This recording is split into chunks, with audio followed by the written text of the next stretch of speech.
welcome back to your Lake Fork Guide. Today we're going to start a brand new series centered around Lake Fork bass fishing. We're going to call this one Under the Water, and what we're going to have is some footage from a day or two on the water with guide customers, and I'm going to be watching this footage along with you guys. I'm going to watch it and review it at the same time as you guys are seeing it, and what I'm going to review is what's going on under the water while we're making the decision to fish in those areas that we're fishing in, what's under the water that's making us fish there, and also the bait selections that we're using. Basically review all the right decisions we made to get these fish in the boat. So without any further ado, let's kick off episode 1 of Under the Water.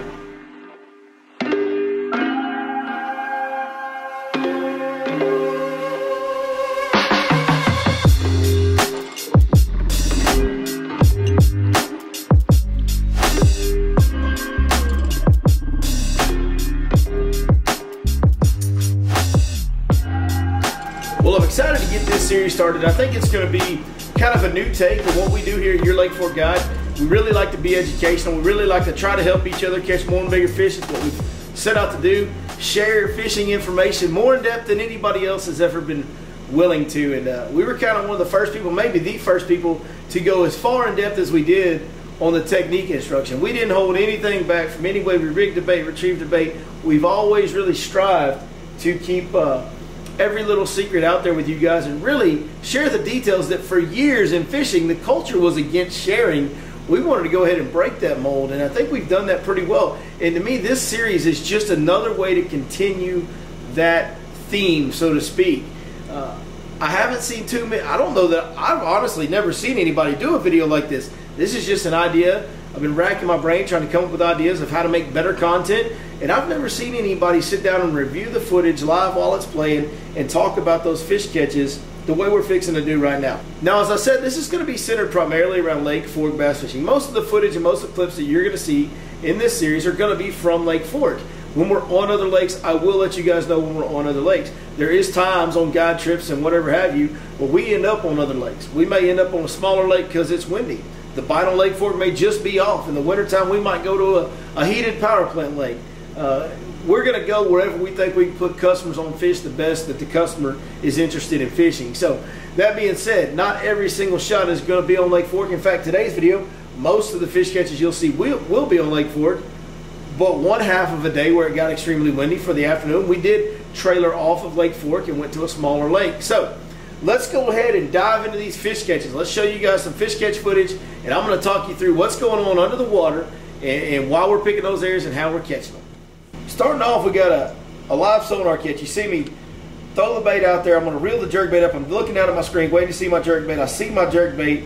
Okay, twitch it. I'm right on top of the fish. Pause it, twitch it, twitch it. I'm about to hook up right now. Boom, there it is. Just hooked up. So that was a really cool catch just because of live sonar. I actually threw that one in here. It's a one-off from a day. It was actually like an hour I had right before a seminar, and I went out and I just rolled the camera in case I caught something big, and there you see it's kind of a random live sonar catch. It's actually from quite a while ago. I just didn't know what to do with the footage, so I included it in this one. Now we're on to our days. Now we've got 3 different days, if I'm not mistaken here. This first day, which you're seeing footage from right here, man, this was a very, very challenging day. Post-frontal situation. Right now we've got our boat in a creek channel in a grass flat. There's grass all around the boat, but where the boat is sitting, we are in a creek channel that's about 6 or 7 foot deep, and we're throwing up in 2 to 3 foot of water on the edge of a grass flat. We catch a little one. This day we did not catch very many fish. I will tell you that we actually did have, this was my first day rolling the camera when I wasn't filming. I don't normally run the camera on guide trips or anything other than filming days because I want to concentrate all my energy on the guide trip. This was my first day doing this in quite some time where I was rolling the camera on a day where I really wasn't filming per se, and so I did not do a good job of getting all the fish catches. Again, now we're in a secondary drain. Same principle though. We're not in a creek channel. We're in a secondary drain, and that was really important on this day. I think we ended up scrapping together 6 or 7 bites this day, and my customer's on the back deck, and he caught a couple, and I caught more than he did, but it was just a really tough day. We didn't catch any big fish, post-frontal skies, but the big thing, the key to take away here is we're throwing a 1/4 ounce lipless crankbait. It's a very finesse-driven bait. It's very good in post-frontal situations. Again, we're in a different grass flat right here on this clip, but the boat is in a creek channel that's 6, 7, 8 foot deep, and we're throwing up on the grass flat that's a couple, 2 to 3 foot deep where we're getting these bites at. but we're staying close to that depth change and really working with a finesse presentation like a smaller lipless crankbait. The gold chrome lipless crankbait is what we were throwing here. That was the whole key to this day here. Wasn't much going on. We caught, like I said, 6 or 7 small fish. It was a really, really tough day. Post-frontal, bluebird skies, north wind. It wasn't good. All right, back on the grass flat here. Got a guide customer on the front deck, guide customer on the back deck. We're actually now on this day, we have a little bit more cloud cover, a little bit more south wind. This was a couple weeks ago, so the fall bite wasn't just gangbusters just yet. He caught a really, really, really small one, as you guys are seeing. We're making fun of it because it's the same size as my Whopper Plopper. This was this guy's very next cast. In this situation, we actually got up out of the creek channel and roamed around on the flat and covered water with that same 1/4 ounce with this crankbait until we found a little school of fish. And through doing that, we discovered on that day that we needed to roam those flats a little more. We're still staying close to the creek channel, but we're not just staying married right to it. We're actually getting up and moving around the creek channel. As you can see, well, actually he's hooked up on the stump right here. Now I'm hooked up on a Whopper Plopper fish, I believe, and this is going to be a little better fish. This one did come out of a secondary drain right here where I caught this fish. So we were working those drains, working those creek channel edges, but at the same time we were getting a lot of catches outside of those main channels, especially getting up in those secondary drains away from the main channel, which you're about to see here. Pretty good fish that I caught right there on the Whopper Plopper. Like I said, also, guys, we also have a customer on the back deck that's getting his catches in this deal too. After I caught that one on the Whopper Plopper, I gave my customer the Whopper Plopper on the back deck. Of course, I picked up a chatterbait. What happens? I catch another good one right here on the chatterbait. As you'll see right there, it just came in the boat. You're about to see that fish. But now we've made our way up into that secondary drain where even in the drain, it's only maybe 3, maybe 4 foot. It's probably about 3 foot deep. And really the water we're fishing in outside of that drain is 1 to 2 foot deep. But we got away from the main creek channel a little bit more on this day because we had a south wind, a little more wind, and cloud cover. This is actually going to be the day when we change lakes because the wind gets just crazy in the middle of the day. See the Whopper Plopper coming in from the customer on the back deck in the bottom left corner. I'm hooked up on another chatterbait fish, and I believe we're going to double up right here. This customer is throwing the 1/4 ounce trap still. He's got one as well. Now we're doubled up. Hey, this is what fall fishing is all about. Get up in one of them grass flats, get in that drain where those fish are roaming up in those flats around that drain, and you can catch them in a hurry. I'm getting a little excited. Sometimes you can hear me get a little excited when we catch 2 in a row. I laugh at myself a lot, but nice little double up here. His fish was pretty small. Mine was pretty darn good. I mean, that's no huge fish, but if you ever get tired of catching fish like that, it's time to sell your gear. So now we got 3 baits working. We got a Whopper Plopper, we got a chatterbait, and we got a lipless crankbait going on Lake Fork in this grass flat. Good times. Good times on the guide trip. He's going to catch him another one right here on the trap. And as you can see that wind whipping my shirt around, hey, we're way in the back of a creek, and that wind is starting to get it, Jack. The main lake is starting to get real rough on this day. So I believe after this catch, we're going to transition and go to a different lake. That was kind of our morning. There was a few fish catches on the back deck you didn't see. Now we're on a new lake. We went to a much smaller lake. The wind's still blowing, but we're on a very small lake where we can still kind of fish around. As far as where we decided to fish, he picked up that same 1/4 ounce trap and caught him a pretty good fish right here. But as far as our decision on where we fished, there wasn't much decision making to it other than, hey, let's go fish the bank that's kind of protected by the wind, because the wind was so crazy you couldn't cast in it or anything. So we just got on the bank that was more protected and kind of went down that bank line. It had a couple creek channel swings on it. It wasn't anything in particular that we were really looking for other than doing what we could to combat the wind. He's catching him another one here. This is going to be a little one. Again, if I'm remembering correctly, there was 1 or 2 fish catches on the back deck from a customer. But we just had to, once that wind got to blowing like it did, we really had to make the most out of our day. There wasn't a whole lot that we could do in this situation.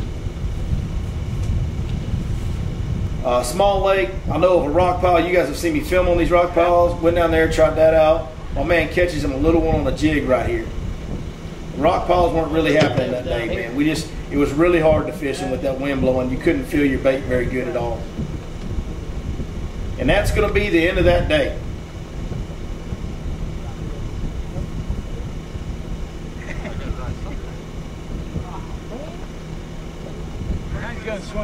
Great time, great customers, had a great time with these guys on the boat. All right, now before we start this, let me tell you guys what happened on this day. This was a very, very unique situation.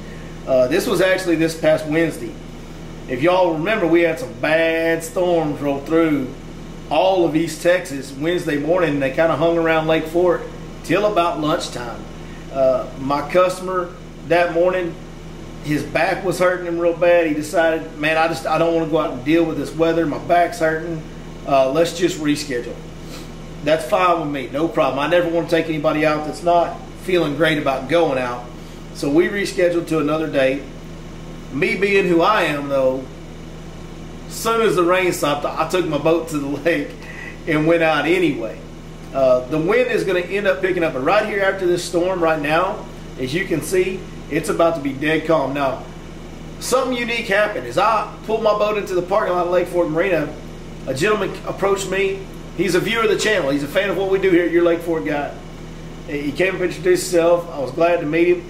He said, man, I got my buddy. He's in the Army. He is a huge fan of what y'all do. He loves watches every video, loves everything you do. He really wants to meet you. I said, well, bring him over here, man. And he was over in their hotel room. They were about getting ready to go out themselves. He comes over. They've got a couple small aluminum boats, and they've got 3 guys in 2 small aluminum boats, and 4 guys in 2 small aluminum boats.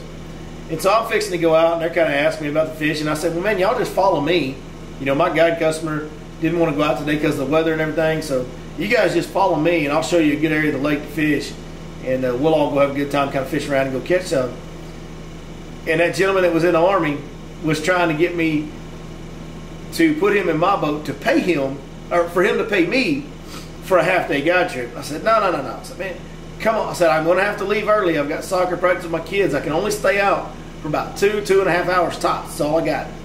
I said, but jump on in my boat. We'll go fish for a couple hours together. You don't owe me nothing. We'll just go have a good time, man. Thank you for your service in the Army, all that stuff.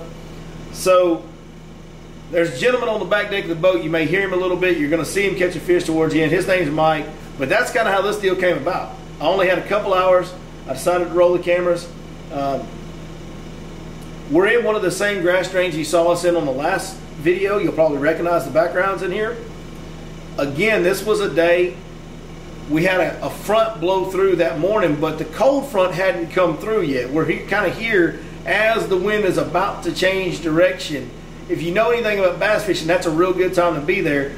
And for 2 hours of fishing, what you're about to see here, you're going to understand why we say it's pretty good. All right, so here we go. I'm throwing a green pumpkin chatterbait right now. We're throwing into that secondary drain, that same secondary drain you saw us double up in earlier. I'm back up in there. We've kind of fished around the creek channel, not getting any bites. We wandered up on a flat, didn't get any bite. We got in the secondary drain. Boom, I'm hooked up. Oh, and it ain't a small one, guys. I mean, it's not huge. We're not going to catch any real giants in here, but we ain't going to catch no babies in here either now. We're going to have a good, solid group of fish come in on this day. Fat. See me have a hard time boat flipping it. Just working that chatterbait through that drain, popping it off the grass. I like my fish like I like my women. Thick with a bad attitude, son. Oh, man. All it's missing is the tattoos. Beautiful fish. Boy, she nice. That is thick. Boy, now they all feed. It's fall. They are feeding up, and how fat that fish is. Now, what you see here is a big swim bait. I just picked up the Smash Tech Convict, about as big of a weed the swim bait as you'll see. First few casts with it right here. The unique thing was, the reason I picked up a swim bait was I saw some really big gizzard shad. I'm about to get my feelings hurt here in a second. I saw some huge gizzard shad swimming around in this secondary drain that we were in. And the water up in that secondary drain was much, much cleaner, much clearer water than was in the main part of the creek arm and the rest of the area we were fishing. So I saw that cleaner water, I saw gizzard shad. I picked up a big swim bait, and as you guys see, I got a bad hook set on a big one, and I got my feelings hurt pretty bad right there. But hey, it's big swim bait season on Fork. If you are seeing big gizzard shad around and you got a little bit clear water and some grass, you need to pick up a big swim bait. It can yield a very big bite in a hurry on you. Now we're going to end up making our way back into the dirtier water, so I lost confidence for me in the big swim bait because the water got dirtier. Doesn't mean they won't bite it. I don't have as much confidence when the water gets dirtier. I just lost one there. You saw me lose one right there. But I picked that green chatterbait back up, a green pumpkin chatterbait, and I started getting bit again. Here's another one. Now we are actually wandering outside of the creek channel, outside of the drain. We are roaming around this flat. The key thing here is look at the water, guys. The wind's blowing now. See how the wind is blowing? See the water rippling? It was calm earlier. When the wind switched around and finally started blowing again, man, we started getting bit pretty darn quick around this grass flat. And we really started opening our area that we were operating. We got away from the creek channel, away from the drains, and started cruising the grass flat. So when you get that wind, when you get those better conditions, we're going to catch another. One thing I want you to notice on that catch right there, hopefully you saw it. Oh, big one. Rewind this and look back and see how I was popping that bait out of that grass when I got that bite. That's an important factor of fishing that chatterbait, man. You can really see on that catch where I'm working that chatterbait through that grass, ripping it, and I get that bite. I think you'll see it on the next catch as well, actually. This is turning out the we'll see what we see on the next catch here. We're throwing exactly the same bait. No, but I'm saying like midnight dodgy. Maybe not. Maybe not. No, you're not going to see me rip it as much. That fish bit right by the boat. You know, the decision to throw a green pumpkin chatterbait, I've actually got to give a shout out to David Ozio. When I was fishing with him last week or earlier this week, he was telling me how I would normally be throwing a shad colored chatterbait, a white chatterbait. I had been throwing a white chatterbait, not catching as many on it. David told me he'd been catching some good fish on a green pumpkin chatterbait. So I picked up a green pumpkin chatterbait that had a little red in it, and boy did it pay off. So big shout out to David Ozio. That little change of color tip, man, he's good with those details. Ozio is an amazing fishing guy, a lot of experience that really gets the details right more often than not. Another good fish. Another good fish. We just didn't catch any small ones. Until my boy Mike. Go get something to eat. I know you hungry. My boy Mike finally hooks up on one. Lo and behold, what is it? It's a little one. He's got him a little one. That's the way it goes. Man, you know what? He had a few more days to fish Lake Fork, and I know he went back in that area, and he had a good time, and he caught some good ones back there, I have no doubt. There's old Mike, man. My man Mike. Yep, got a baby. Picked him up. I just said I picked him up off the side of the road. I was hitchhiking, I couldn't help it. Ran out of gas. Woo! Y'all give Mike a shout out in the comments. My man is about to move to Alaska to serve in the United States Army. He's got to go to the northern part of Alaska for 3 years. So y'all give him some comment, give him some love. Man, I'm telling you, it's gonna be cold. Yeah, that last afternoon was a really, you know, one of those unique experiences that you get to have being around the lake every day, just a random deal. Customer wanted to reschedule because of weather, no problem. I'm gonna go fish anyway because I'm an addict. Fish for a couple hours, spent the rainstorm before I had to go to soccer practice for my kids. And lo and behold, meet a viewer of the channel, meet a fan, get to go fishing with them. Get to take a United States active duty Army guy out, and a dude that's about to sacrifice for the country and change his whole life and go live in the northern part of Alaska. And we have thousands of people in our military in this country that make those decisions to sacrifice the life they want to live a life of service to this country and do things like that. Go live. I mean, he's going to be close to the North Pole where he's going, guys. It's pretty wild, but y'all do give Mike some love in the comments, please. He deserves it, obviously, as all of our men and women in uniform do. And man, it's awesome to know that we live in a country where we get to go fish whenever we want to, because we have enough people like that make those selfless decisions to serve the country and serve others above themselves, which is a very godly thing. If you read the Bible and take it all into context, it basically boils down to that. Love God, love others, serve God, serve others, in that order. Nothing about yourself. So doing that and making those decisions is a very godly thing. And I'm proud to know Mike. I was glad and honored to get to meet him. Had a great time fishing with him. Man, we cut up the entire time we were out there. So really cool deal. That's a summary, guys, for me. Is fall fishing. We're in that grass flat a lot this time of year. I love getting around that grass in the fall. We're going to stay around those drop-offs now, those depth changes, those creek channels, those drains. We're kind of got they move around a lot in the fall, so we have to move around as well, right? So we're going to get in those creek channels, get in those secondary drains, and move our boat through them, fan cast outside of them. If that's not working, we're going to venture outside of that and roam those flats around that creek channel and those secondary drains. Wherever there's healthy grass, we're going to stay in those areas and just move around a lot until we collide with those numbers of fish, as you guys are seeing us doing there. At times, we're getting into groups of fish. That's what makes the fall really cool. They're very rarely alone right now. Coming up here pretty soon, we're going to have some of that offshore deal going. We're already starting to get it going a little bit, especially after this cold front that we're having right now as we're watching this. Next week, we should start to get some offshore stuff. So we're going to do another one of these. I plan on getting another one of these Under the Water series out here 2 weeks from today. We're going to try and do these every other Saturday and then do our seminars every other Saturday. And that way you guys will be able to kind of get every 2 weeks, get a bearing of what we've been seeing on the water at Lake Fork or wherever we're fishing that particular week. And we can really break it down and kind of talk to you guys about the type of areas that we're fishing in, and you get to see the baits we're using and why we're deciding to use those baits. So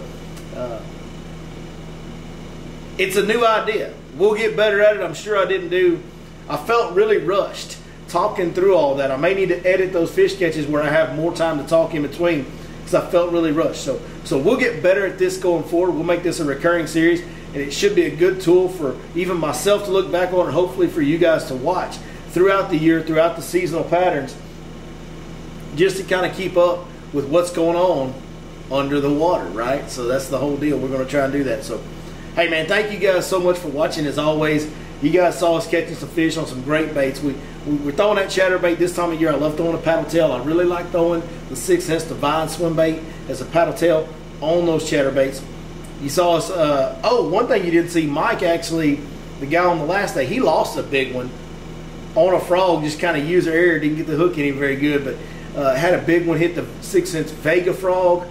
Lipless crankbaits, 6 cents Quake is going to be a big player for us going forward. 6 cents hybrid jig, you saw a fish catch on that.